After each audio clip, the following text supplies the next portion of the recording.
Hi there, and welcome to Naturally Recovering Autism. I am your host, Karen Thomas, and I want to thank you so much for being here and being a proactive parent and getting the resources that you need to let your child live their most fulfilling and independent life possible. When my own son was diagnosed with autism, I was told to drug him and try behavioral therapies, and there was nothing else that we could do for him but manage his symptoms the rest of his life. But I didn't want to do that. Fortunately, my background in craniosacral therapy of now 30 years let me know that the brain can and does heal, but I didn't know that much about autism. What I did know is that I didn't want to just mask the symptoms with dangerous drugs.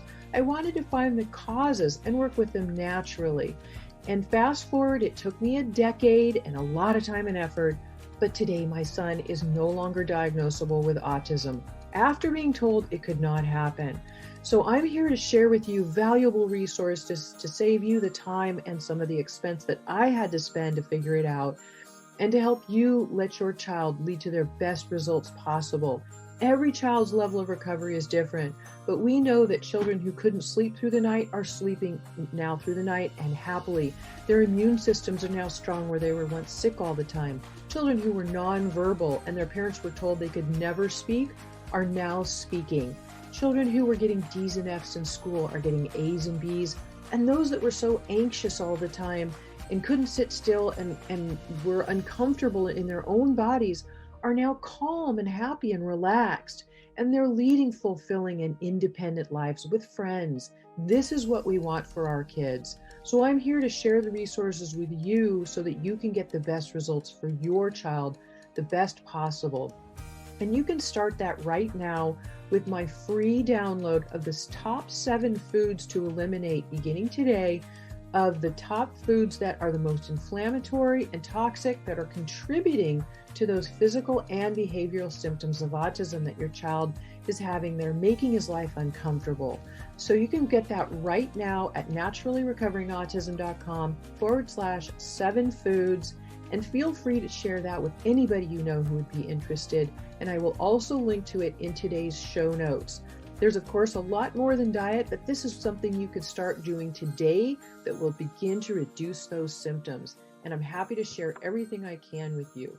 So right now, let's dive into today's episode. Hi there, and welcome back to another episode of Naturally Recovering Autism. And I just want to share my gratitude to you for listening in. I offer these free resources each week to help you on this journey. And we have reached over 100,000 downloads. And I've been told we are #1 in the autism genre for podcasts. So I'm very excited to share that with you. And again, I could not have done it without you.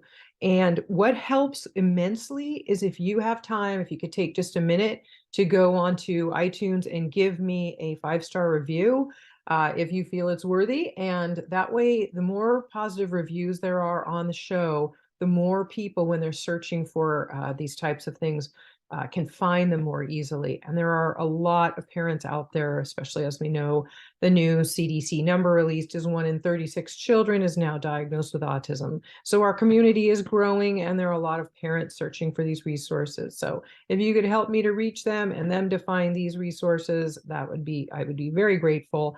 And so I'm sure would they. So again, thank you for that. Today's episode, I think you're going to be very, very interested in. We're going to talk about Lyme disease, the causes, and some prevention.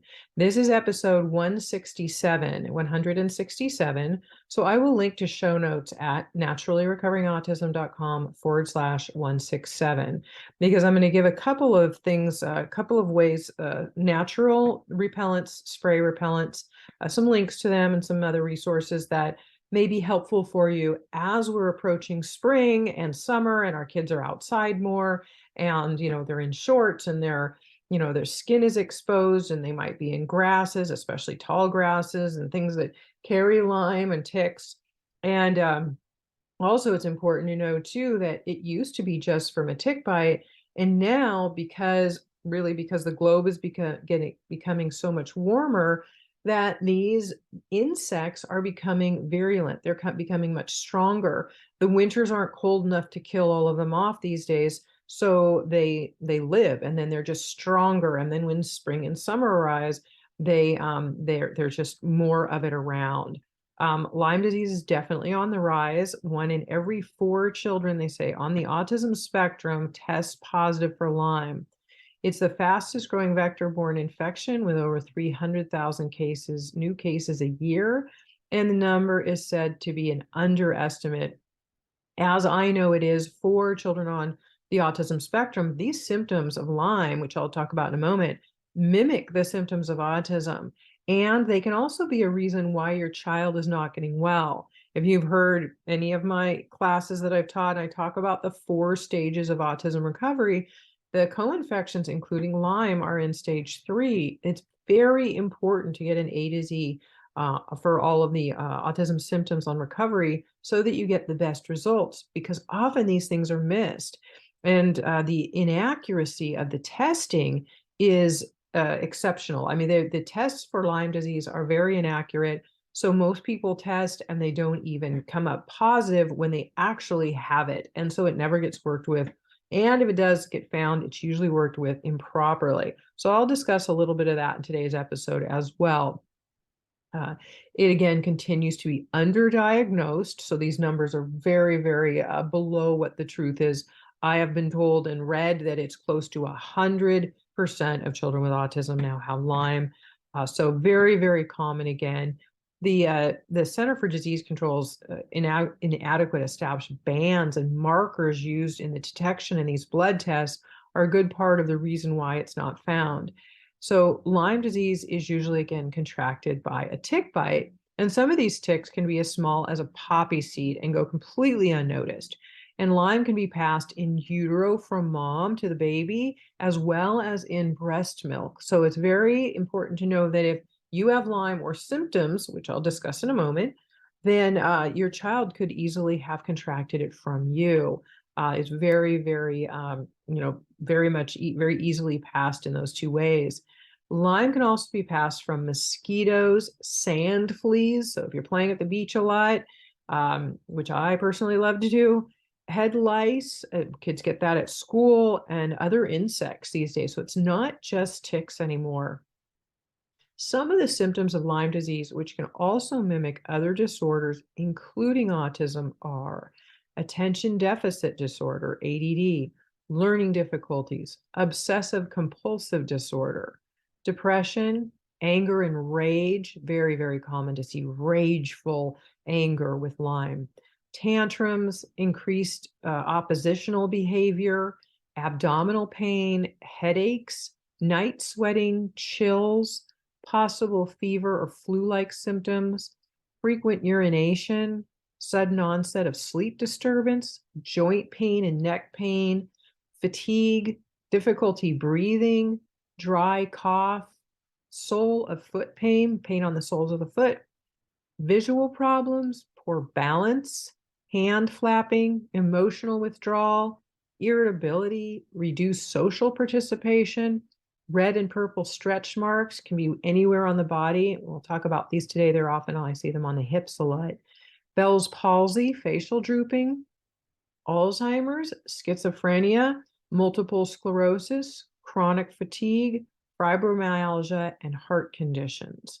So I know that covers a lot. And as we know, especially with autism, again, with many of the causes, the underlying root causes of autism, many of the symptoms of different toxins, pathogens, and other environmental issues the symptoms will overlap. So it's, again, important to have that A to Z protocol. So I'm going to go into a little bit of sciencey stuff here just for a moment, but I just want you to have some background on it. Lyme disease is borreliosis. So Borrelia is a scientific name for Lyme. Borrelia is the bacteria that causes Lyme disease. And then there's Bartonella. So these are different types of the words that you will hear around Lyme. Bartonella is a bacterial disease starting with a red mark that can become swollen and discolored or even look like stretch marks. Now, Bartonella, especially in immunocompromised people, is known to trigger new blood vessels to grow from pre-existing ones. So there's a theory that Bartonella can trigger the growth of new blood vessels into stretch marks or even cause the stretch marks, making them red or purplish looking. So Bartonella can cause a linear rash. It's known as Bart tracks. They can have an appearance similar to stretch marks, often red and around the pelvic region. While this seems to be very specific for Bartonella, there is now data based on skin biopsies to suggest that Borrelia burgdorferi, Borrelia, the bacteria that causes Lyme disease, can also be found in the same location as Bartonella on the skin. So the next one we're going to talk about is Babesia. Again, this is another form of something that is associated part of Lyme. Babesia is a tiny parasite that infects your red blood cells. Babesia is spread by the bite of an infected black-legged or deer tick. It can also be spread by transfusion of contaminated blood and possibly from an infected mother to her baby during pregnancy or delivery. And it says babesiosa has been said to not be spread from person to person directly through saliva, but it can be spread in utero and through breast milk. The same tick that carries the Babesia parasite can also carry the corkscrew-shaped bacteria responsible for Lyme disease. A 2016 study found that up to 1/5 of people diagnosed with Lyme were also infected with Babesia. Many people who are infected with Babesia feel fine.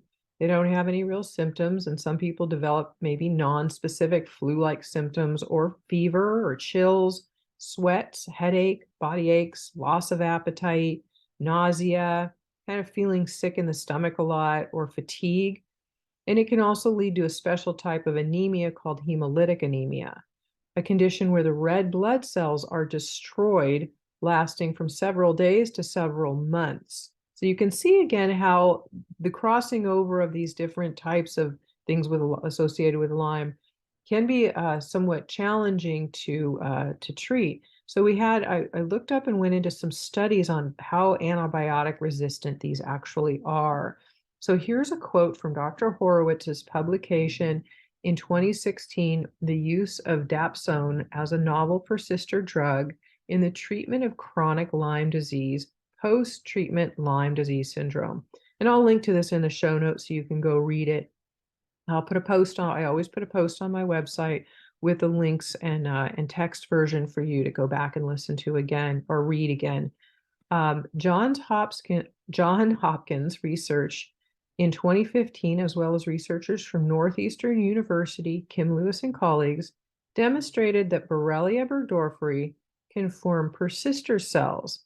Persisters are a small fraction of quiescent bacterial cells that survive lethal antibiotics, but can regrow, leading to post-treatment relapse. Examples include Mycobacterium, syphilis, endocarditis, and biofilm infections.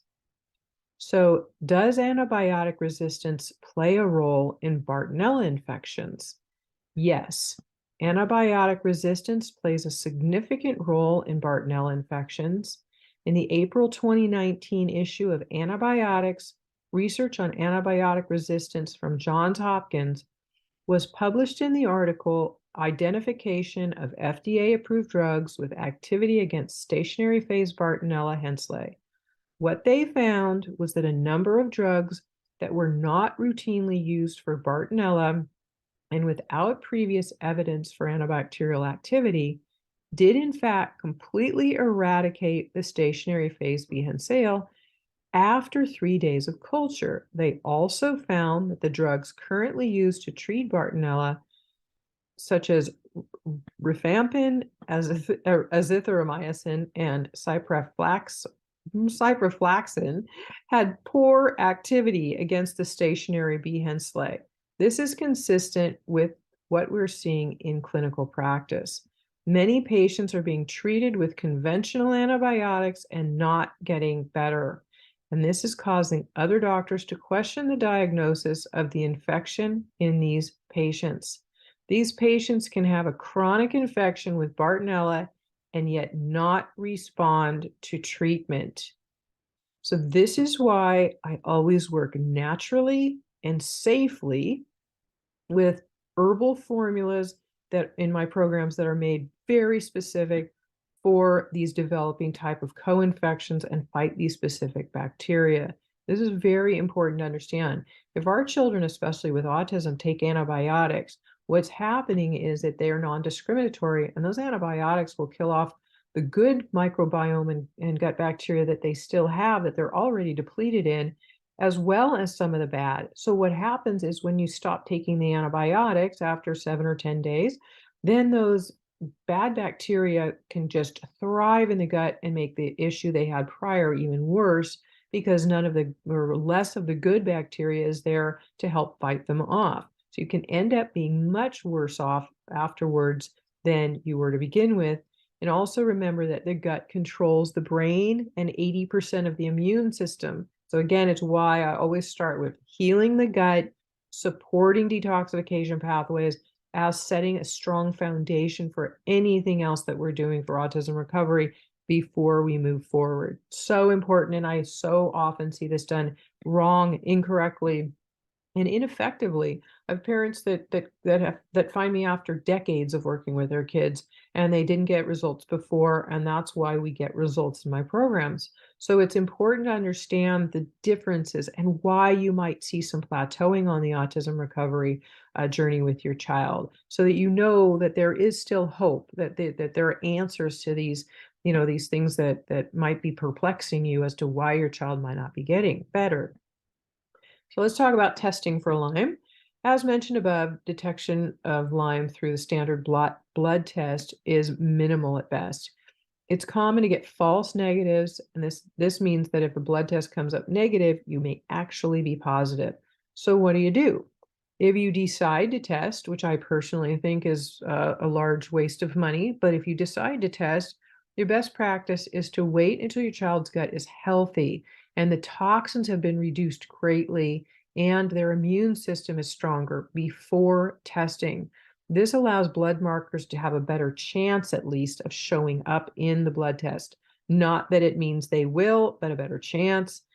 This said, again, it does not mean those positive results will show up even though your child is positive.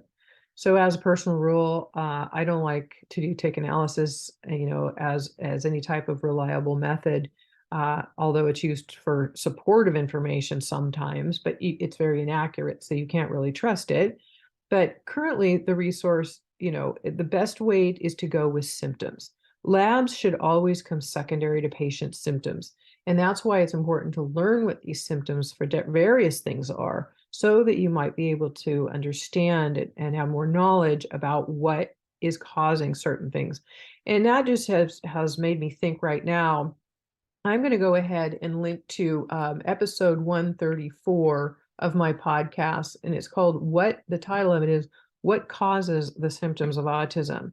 And as I go through the various toxins, co-infections, and different things that cause symptom behaviors, then you're looking at some possible underlying causes. And again, you can see how they overlap. So it's very important to understand that you do want to make sure that you're doing an A to Z. You're covering all my 4 stages: healing the gut, natural, safe, heavy metal detoxification, stage 3, clearing the co-infections. There are many of them, and one is Lyme, and another's mold, parasites, the other issues.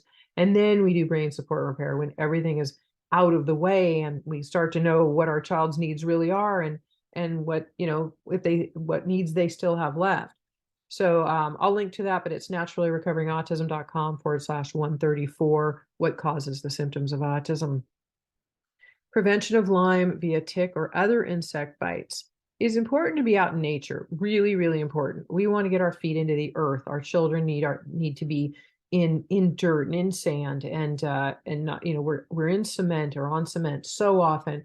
And the earth and nature is very important for us, but we have to be aware of ticks and mosquitoes, etc., that do help, possibly contract Lyme disease and other bacteria.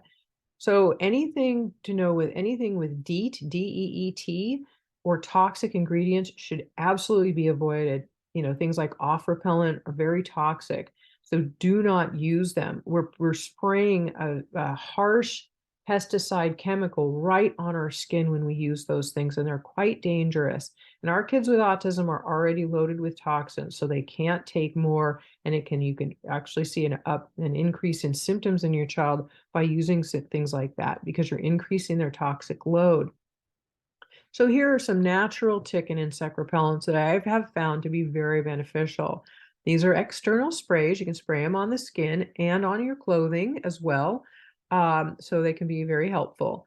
They're for mosquitoes, tick, etc. One is called Repel. It's a plant-based lemon eucalyptus insect repellent made with essential oils, and I will link to it online. There's a resource online you can get it at, and I'll link to it in the show notes. But you want to, of course, with anything, try a small patch of skin before applying it everywhere, just to be sure there aren't sensitivities.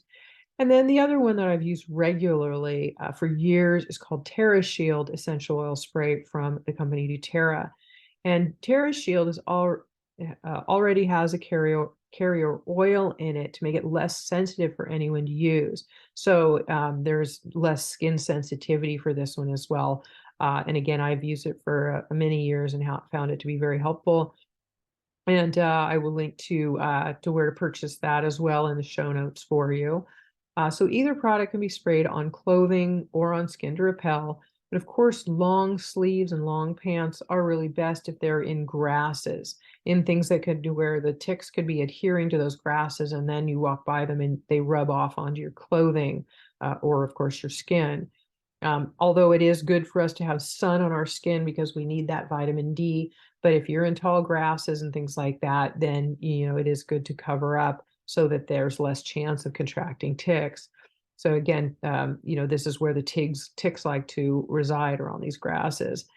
Solid clothing can also be easier to see bugs on than multicolored or patterned clothing. So that might be helpful for you to just keep in mind. And then before you go into your house, of course, you want to check your clothing and make sure if you see anything at all, the clothing is taken off outside. I know that about 6 minutes of high heat in a dryer has been shown to kill ticks on fabrics. So as soon as you come inside with those clothing, you can, even if you don't see them, because remember they can be poppy seed size. If you think that you possibly could have been in areas with ticks, then take those clothes and throw them straight into the dryer on high heat for 6 minutes with everything that you've been wearing. And for about 20, and then you can go even on the highest setting for about 20 minutes. I also think this is a good idea with sheets or even with sleeping bags and things if you've been camping. An internal tick repellent, and this one's very interesting, but they have used this with dogs, a couple drops in water, a little bit, and found it to repel ticks off dogs. And it's something that we can use to help fight biofilm, which is actually a matrix that things like candida and parasites will build around themselves to protect themselves. So when we're doing a protocol to kill those things off and eradicate them, we want to get through the biofilm anyway. So this can also be helpful. Cistus and canis, which is also called rock rose herbal tea. It's an herb that fights the biofilm, again, which is important in its own, but it also helps naturally repel ticks. So if you drink some of the tea every day or take a tincture, which is, again, a higher concentration and really easier to get enough in, then it can be helpful as just a kind of a natural repellent. Bacteria and viruses, again, surround themselves with this protective matrix called biofilm. And within biofilm, bacteria are 100 to 1,000 times when they're inside of this biofilm, they're 100 to 1,000 times harder to kill.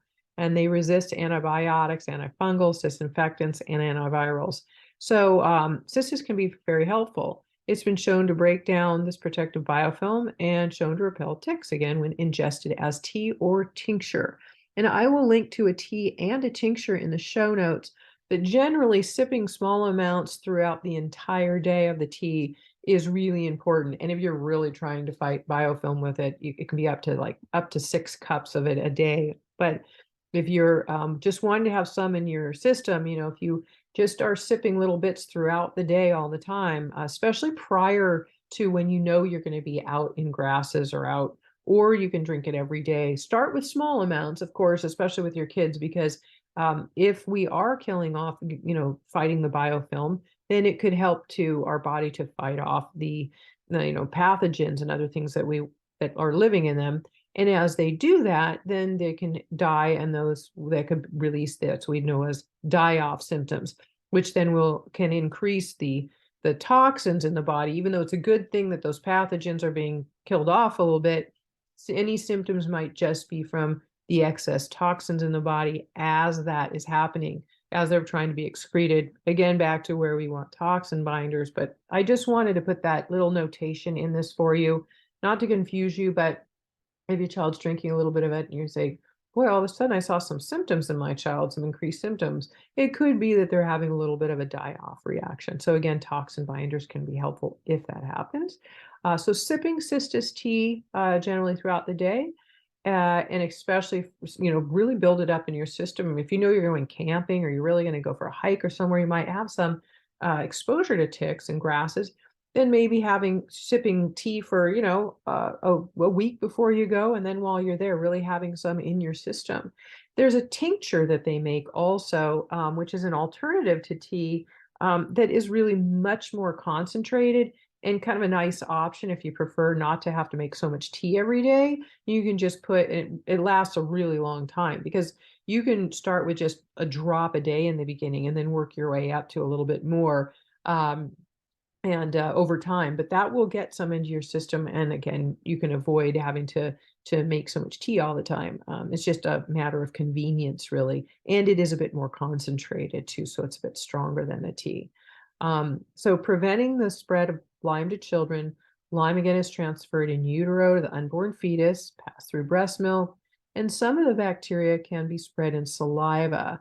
So be sure to properly work with Lyme prior to conception to avoid the transfers, or at least minimize it.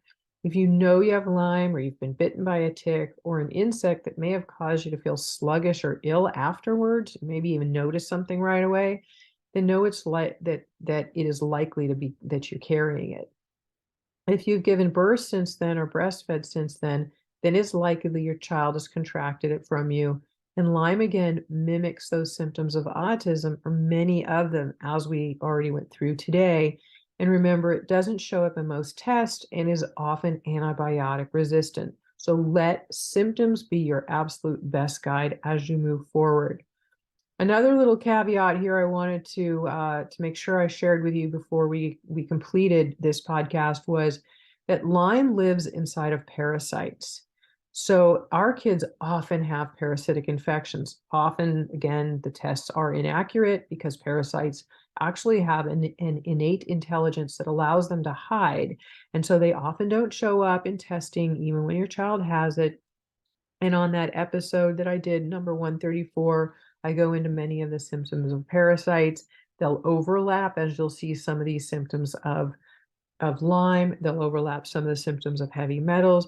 All of these things should be worked with, especially if you're doing it safely and naturally. Then you don't have to worry about doing any harm, and only making sure that you're covering all of the broad spectrum and things that could be affecting your child and the underlying root causes to some of their symptoms of autism, so that they can sleep better, have better speech, have more control over their moods, and be calmer and more peaceful, happier, focus better, all of the things that we work with as far as their symptoms. Again, always remember there are underlying root causes, and I always work with them naturally and safely. I think that's key. So whenever you're doing any kind of parasite eradication, it's important to address Lyme simultaneously, because again, Lyme lives inside of the parasites.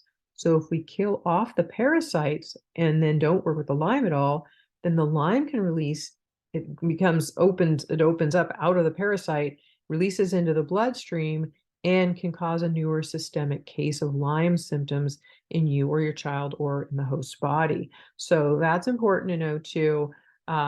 Sometimes I've noticed that parasites and Lyme can live in the mouth. And so after dental work, you may see some type of a release as well, or heightened symptoms. And it could be from these two also. Just as an additional resource, I always like to give it when I talk about Lyme in any way. the International Lyme and Associated Disease Society, or ilads.org, is a place where you can get a lot of resources and other information about Lyme as well. So I always just like to link to it in show notes when I talk about Lyme. So I hope this has been very, very helpful for you because, again, as spring approaches, we want to be able to get our kids outside and summer and enjoy ourselves. So hopefully these natural repellents and having some of this other knowledge about these things and some solutions there can be helpful for you and ease your mind because I have been getting parents writing me about this, like, it's springtime and we want to go outside, we want to go hiking, but what do I do? So I thought I need to create a podcast for everybody so that you can listen to this. And I'm a huge advocate of exercise and of being outdoors. So eat healthy, exercise, get your kids outside, and have a good time. I hope this episode was helpful for you. Again, if you get a chance to go on and give me a happy review on iTunes, it does help people to find these resources who need them, just like you and I do as well. So I hope it's helpful for you. Take care, and I'll see you soon.